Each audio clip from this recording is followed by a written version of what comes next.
Hey everyone, welcome back to my channel Purnima के सो blog. और आप सब कैसे हैं? आई होप आप सब बहुत अच्छे से होंगे। मेरा कैमरा हिल रहा है एक मिनट। तो चलिए, आप लोग स्वस्थ रहिए, मस्त रहिए, अपना और अपनों का खूब सारा ख्याल रखिए।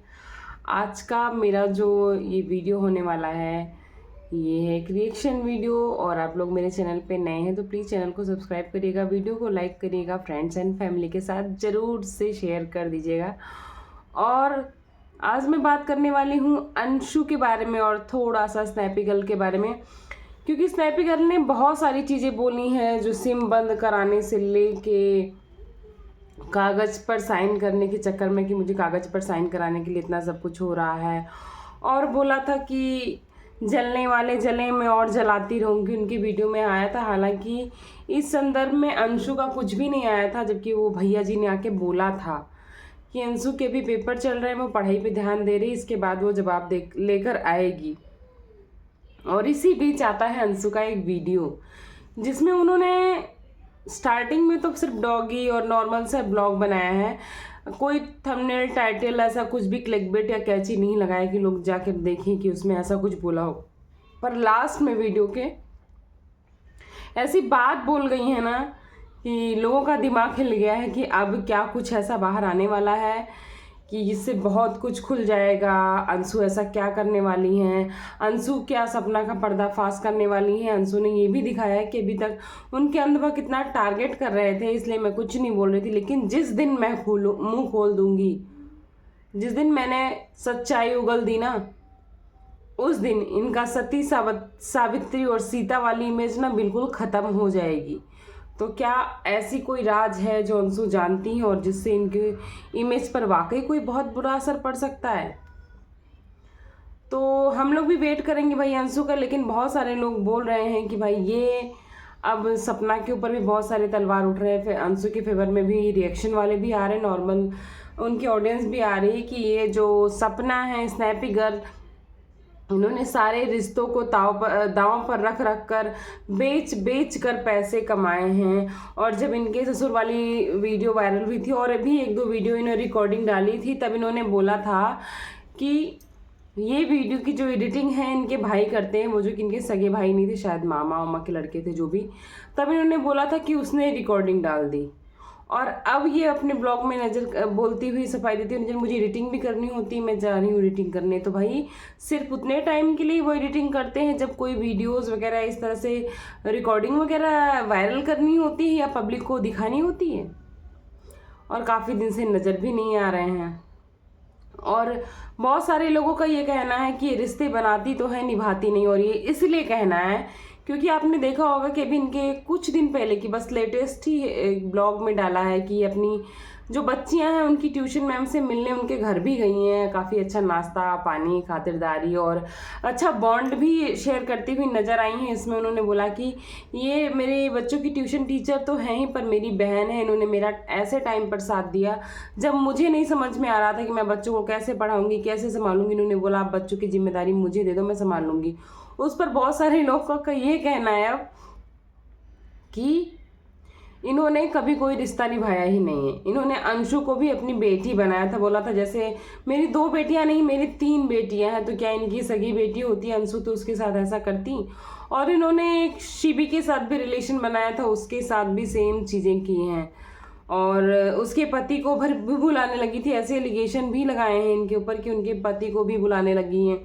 और इनके कमेंट सेक्शन में बहुत सारे लोग इनको निर्लज्ज टाइप की बोल रहे हैं कि जिनके शीशे के घर खुद के होते हैं वो लोगों के घरों पे पत्थर नहीं मारते हैं।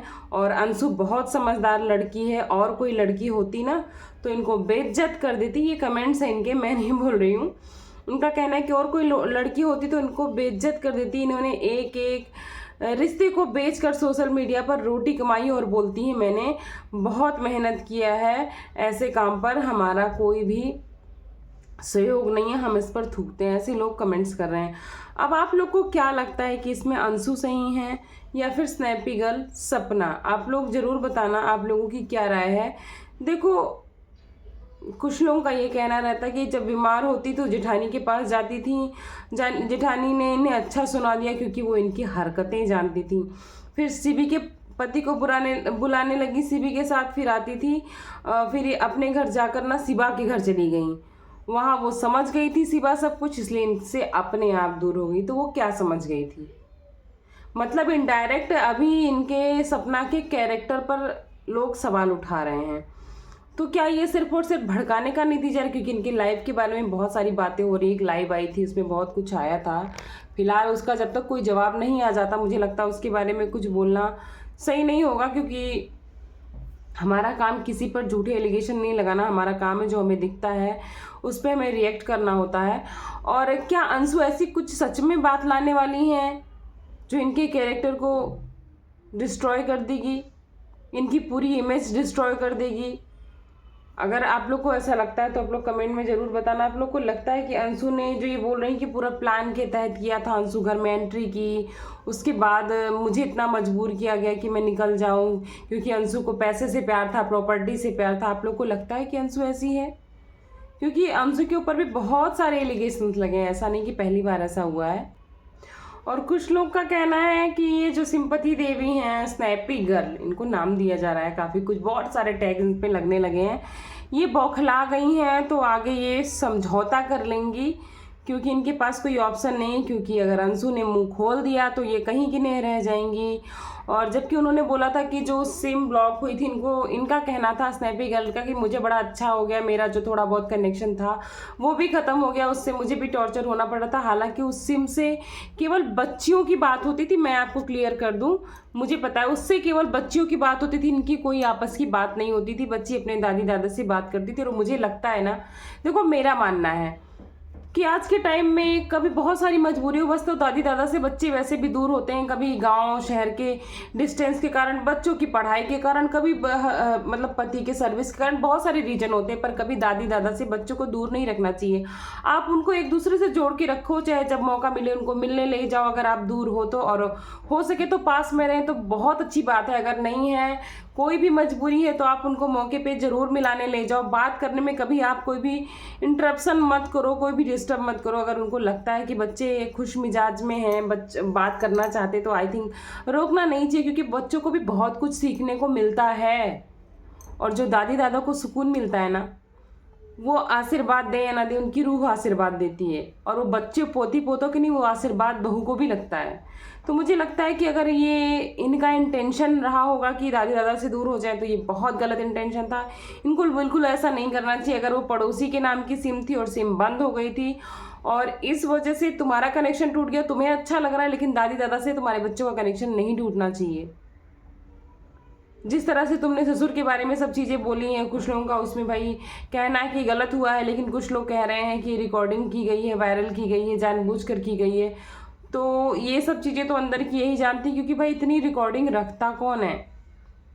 फिलहाल फिर भी बहुत सारे लोग फेवर में हैं इनके, और मुझे लगता है कि अगर इनके साथ ऐसा हो रहा था तो गलत हो रहा था। पर कोई भी दादा दादी कभी भी, मतलब उनके पास 2 बेटे थे, दोनों चले गए, एक आप बहू थी, आप भी चली गई छोड़ के। और ऐसे आसानी से नहीं गए हो आप, पूरी तरह से उनकी इज्जत को, उनके घर को, सब कुछ डिस्ट्रॉय करके गए हो। अब उनके पास बसती हैं 2 पोतियाँ, तो कम से कम उनको उनके पास रहने दो, मतलब उनके टच में रहने दो। आप उनके पास नहीं रख सकते तो उनके टच में तो रहने दो। और आप ही बोल रहे थे कि अपने तो अपने होते हैं, पराए तो पराए होते हैं, तो फिर आपने ये बच्चे को गोद लेने वाला डिसीजन क्या सोच के ले लिया था? क्योंकि बच्चा अगर आप गोद लेके आती तो वो भी तो पराया होता, वो कहाँ से अपना हो जाता? वो बड़ा होके आपके साथ ऐसा करता तो क्या आप उससे भी रिलेशन तोड़ लेती? आप जब कुछ बोलती हो तो आपको लगता है आप परफेक्ट बोल रही हो, आप बोलती हो मैं किसी को कुछ नहीं बोलूँगी, एक तरफ बोलती हो जलने वाले जले, मैं तो और जलाऊंगी, मुझे अच्छा भी लग रहा है। चलो मैं ये नहीं कहती हूँ कि आप पूरी तरह से गलत हो, आपके पास बहुत विपत्ति आई हैं, बहुत सारी दुर्घटनाएं हुई हैं, शायद कोई भी औरत नहीं डिजर्व करती कि उसके साथ ऐसा हो। लेकिन अगर ऐसी कोई बात है तो हम लोग देखते हैं भाई क्या होता है। और एक इंटरेस्टिंग बात बताऊं, कुछ लोगों का कहना है इसने अंशु की भी कुछ रिकॉर्डिंग रख रखी हैं, अगर अंशु ने मुंह खोला तो ये रिकॉर्डिंग डाल देंगी। और अंशु बहुत समझदार है, तो अंशु अपनी इज्जत बचाने के लिए और अपने, मतलब जहाँ पर रह रही है उन मम्मी पापा की इज्जत बचाने के लिए, उनकी बहू की इज्जत नहीं उछालेगी। तो भाई उनकी इज्जत बची कहाँ? बहू ने तो ऑलरेडी सबकी इज्जत उछाल रखी है। अगर गलत है तो मैं ये नहीं कह रही उसने उछाल रखी उसके साथ कुछ गलत नहीं हुआ, क्योंकि देखो आप कितना भी फेवर लो, मैं कितना भी फेवर लूँ, चाहे वो अंशु हो चाहे स्नैपी कर लो, लेकिन जो उनके बीच की रियल चीजें होंगी ना, उनके सिवा कोई नहीं जानेगा। यहाँ पे लोग लड़ जाते हैं, मुझे लगता है बिल्कुल भी लड़ना नहीं चाहिए। हमें देखने के बाद जो ओपिनियन लगता है हम वही बोलते हैं, आपको देखने के बाद जो ओपिनियन लगता है वो बोलते हैं, और मेरा कमेंट सेक्शन हमेशा खुला रहता है, आप अपनी ओपिनियन आके दो। लेकिन क्या इस बार अंशु चुप रहेंगे? क्योंकि बहुत सारे उनके भी खास लोग कह रहे हैं कि अंशु बहुत अच्छी लड़की, बहुत समझदार लड़की है, तो अपने माँ बाप के लिए इनकी इज्जत नहीं उछालेगी। तो क्या अंशु ऐसा करेगी? चलिए देखते हैं अंशु क्या करती हैं, कौन सी ऐसी चीजें लाके दिखाएंगी कि इनकी इज्जत सती सावित्री वाली मिट जाएगी, या फिर वो चुप होकर रह जाएंगी इतनी सी बात कह के। चलिए इस वीडियो को, छोटी सी वीडियो थी, यहीं पे एंड करती हूँ। लाइक सब्सक्राइब एंड शेयर कर दीजिएगा प्लीज़, और मिलती हूँ आपको नेक्स्ट वीडियो में। और जो भी आपका ओपिनियन हो आप ज़रूर दे सकते हैं। Bye bye, thanks for watching Purnima Kesu blog.